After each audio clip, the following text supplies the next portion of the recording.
Alors bonjour les amis. Cette fois-ci, je vais commencer par vous lire ce qu'on appelle la parabole de l'homme riche et du pauvre Lazare. Je vais vous la lire au complet et par la suite, j'essaierai de retirer quelques messages seulement, parce qu'il y en a tellement de messages dans cette parabole-là, mais je vais retirer quelques-uns pour que vous puissiez par la suite les méditer davantage, puis si ça vous tente, d'aller lire la parabole et de l'approfondir. Alors écoutez bien. Il y avait un homme riche qui s'habillait de pourpre et de linge fin, et qui faisait chaque jour de brillants festins. Un pauvre du nom de Lazare gisait couvert d'ulcères aux porches de sa demeure.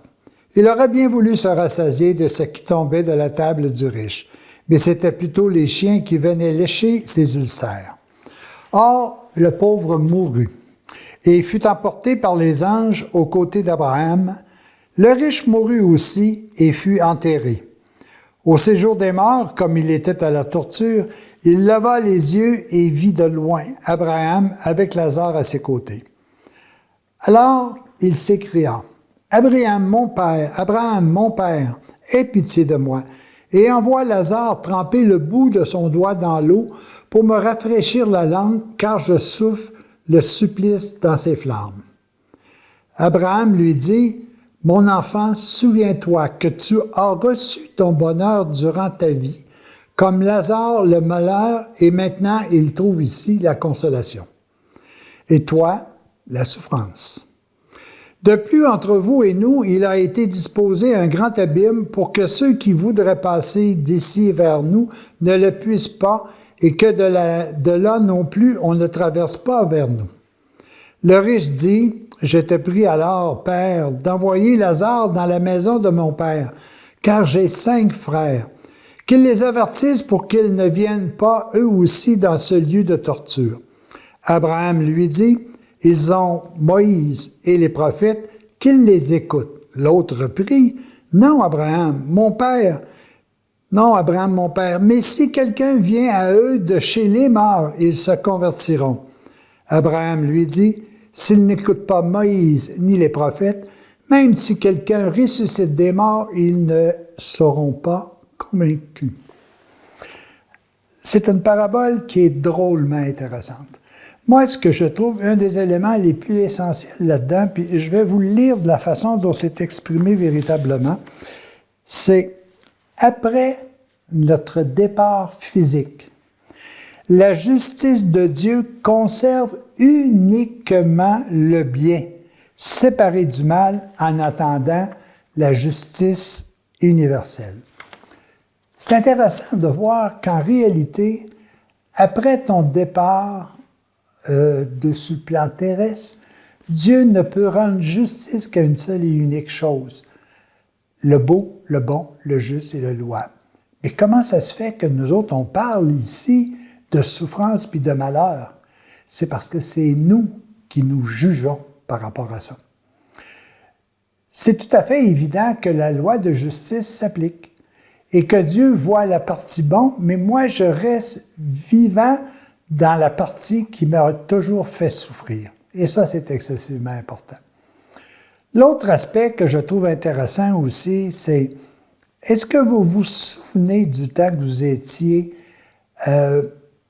dans l'univers invisible, dans le royaume de Dieu? Non. Savez-vous pourquoi? Parce que si vous vous rappeliez les bienfaits de ce royaume, ici sur terre, vous mourriez de désarroi. Vous mourriez d'avoir perdu un tel bonheur. Et Dieu, dans sa grandeur, dans sa charité, a créé même le fait qu'on l'oublie, qu'on oublie l'amour. Pourquoi? Parce que ça serait trop difficile pour nous autres. C'est comme si à un moment donné, je disais, moi j'ai eu quelque chose d'extraordinaire dans ma vie et je l'ai perdu. Et là, je vis dans ce que j'ai perdu. Mais si c'est vrai que je ne me rappelle pas du temps où j'étais en union totale avec Dieu, autant à l'inverse, lorsque je quitte la terre, je ne me rappelle pas de ce qui s'est passé sur la terre pour me préserver également. C'est pour ça qu'il existe ce que nous, on appelle le fleuve de l'oubli entre les deux univers. L'univers du Dieu divin et l'univers de notre nationalité terrestre. C'est tout à fait louable que c'est ça. Mais ça ne veut pas dire que parce que je ne me rappelle pas que ça n'existe pas. Puis je vais vous donner un exemple qui m'est tout à fait personnel. Il y a quelques années, j'accompagnais mon père lorsqu'il était en phase terminale à l'hôpital. Et il me dit tout simplement, « Ah, Jacques, as-tu vu le beau prêtre sur le mur? » Et je regarde le mur, évidemment, c'est un mur d'hôpital, un jaune pâle. Et à ce moment-là, moi, c'est sûr que je vois pas le Jésus, mais je peux pas dire à mon père, écoutez, papa, c'est pas sur le mur. Non, je lui dis, ah oui, qu'est-ce qu'il nous dit? Et mon père de me dire, juste avant de quitter, il nous dit tout simplement qu'un jour, nous serons tous ensemble réunis dans le bonheur. Alors aujourd'hui, il n'y a plus personne qui va me dire que ça n'existe pas, la vie après la mort. Puis la preuve de ça, c'est que 3 mois après, une dame complètement à l'autre bout de la province me rencontre, puis elle me dit, tu t'appelles Jacques? Elle dit, est-ce que ton père est décédé? Et à ce moment-là, je lui dis, ah oui, ça fait à peu près 3 mois qu'il est décédé. Elle dit, ah, j'ai un message pour lui. J'ai dit, oh, pas de suite. J'ai dit, tu vas me décrire mon père. Et elle me décrit totalement mon père. Elle me décrit, mon père avait une petite courbe. Quand il est décédé, il n'avait même pas les cheveux blancs, alors il avait les cheveux complètement bruns, noirs. Et puis j'ai dit, ah oui, c'est bien lui, qu'est-ce qu'il t'a dit? Et là, il répète la phrase qu'il m'avait dit avant de quitter.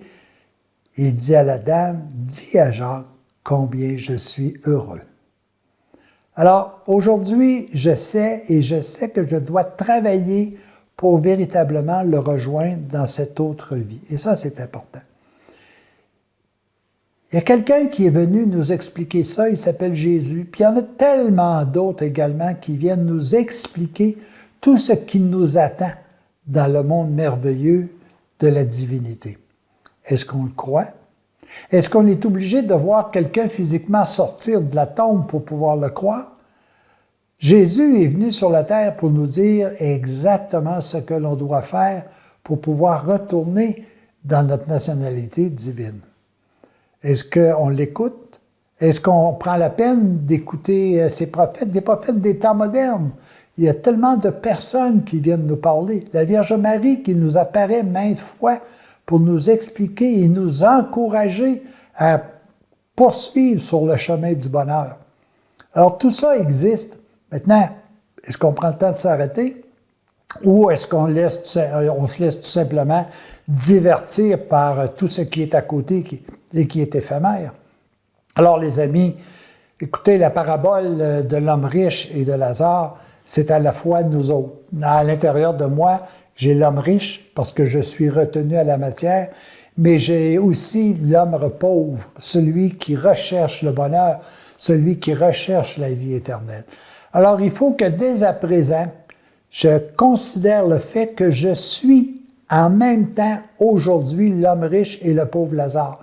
Est-ce que je suis prêt, moi, en tant que pauvre Lazare, d'accepter tout ce que Dieu fait pour moi? Et est-ce que je suis prêt aussi, en tant qu'homme riche, à avoir de la souffrance, à être obligé de me libérer de tout ce qui n'est pas de Dieu? Alors, les amis, réfléchissez. Puis regardez, à la fois homme riche, à la fois pauvre Lazare, à la fois une autre vie après cette vie terrestre. Approfondissez davantage cette parabole. Elle nous dit tout. À la prochaine.